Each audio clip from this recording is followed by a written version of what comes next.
ఈరోజు నేను మీకు 2 రకాల టిఫిన్‌లకి ఒకటే ప్రీమిక్స్ చూపించబోతున్నాను. ఇక్కడ నేను మీకు తాలింపు సామాన్లు చూపిస్తున్నాను కదా! వీటన్నిటిని ఆయిల్‌లో వేసుకొని కొద్దిగా ఫ్రై చేసేసుకొని, ఆ తర్వాత ఉప్మా రవ్వని యాడ్ చేసి దాన్ని కూడా దోరగా వేయించుకొని పక్కకు పెట్టుకోవాలి. ఇలా పక్కకు పెట్టుకున్న ఉప్మా రవ్వని మనం ఒక గ్లాస్ జార్‌లో స్టోర్ చేసుకుంటే గనక, ఎప్పుడు కావాలంటే అప్పుడు ఇడ్లీ గాని, ఉప్మా గాని ఈజీగా చేసేసుకోవచ్చు. ఇడ్లీ చేసుకోవాలనుకోండి, ఇప్పుడు నేను కలిపినట్టుగా బ్యాటర్ కలుపుకోండి. ఉప్మా చేసుకోవాలంటే వేడి నీళ్ళు మరిగించుకొని ఉప్మా చేసుకోవచ్చు. అది మీకు గూడా తెలుసు కదా! ఇక్కడ నేను చట్నీ గూడా చేస్తున్నాను. అవే పల్లీలు వేయిస్తున్నాను. ఇప్పుడు ఈ బ్యాటర్‌లో 1 కప్ పెరుగు, అంటే నేను 2 కప్స్ ఉప్మా రవ్వ తీసుకున్నాను. అందుకే 1 కప్ పెరుగు యాడ్ చేశాను.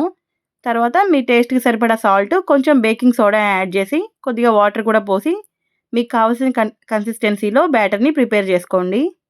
ఇలా మనం ప్రిపేర్ చేసుకున్న బ్యాటర్‌ని ఒక 10 మినిట్స్ పక్కకు పెట్టేసి, ఆ తర్వాత మనం ఇడ్లీ వేసేసుకోవచ్చు. అయితే ఇడ్లీ వేసేటప్పుడు నేను ఫాలో అయ్యే టిప్ ఒకటి మీకు చెప్తాను. ఇది చాలా యూజ్‌ఫుల్ టిప్పు. చాలామంది ఇడ్లీ ప్లేట్స్‌కి ఆయిల్ గాని, నెయ్యి గాని అప్లై చేసి, ఆ తర్వాత ఇడ్లీ బ్యాటర్ వేస్తూ ఉంటారు. ఎందుకంటే తీసేటప్పుడు ఈజీగా వస్తుందని. అలా ఏం అవసరం లేదండి. జస్ట్ ప్లేట్స్‌ని కొంచెం తడి చేసుకొని ఇడ్లీ బ్యాటర్ వేసి, ఇడ్లీ వేసుకుంటే సరిపోతుంది. ఇక్కడ నేను అలాగే వేశాను. చూసారు కదా ఎంత ఈజీగా వచ్చేసాయో. అలాగే ఈ ఇడ్లీ చాలా టేస్ట్‌గా ఉంటాయి. మామూలు ఇడ్లీ కంటే ఏమాత్రం తీసిపోవు. ఇంకా మనం ఎప్పుడు కావాలంటే అప్పుడు ఇన్‌స్టెంట్‌గా తయారు చేసుకోవచ్చు కూడా. చూసారా ఎంత సాఫ్ట్‌గా ఉన్నాయో?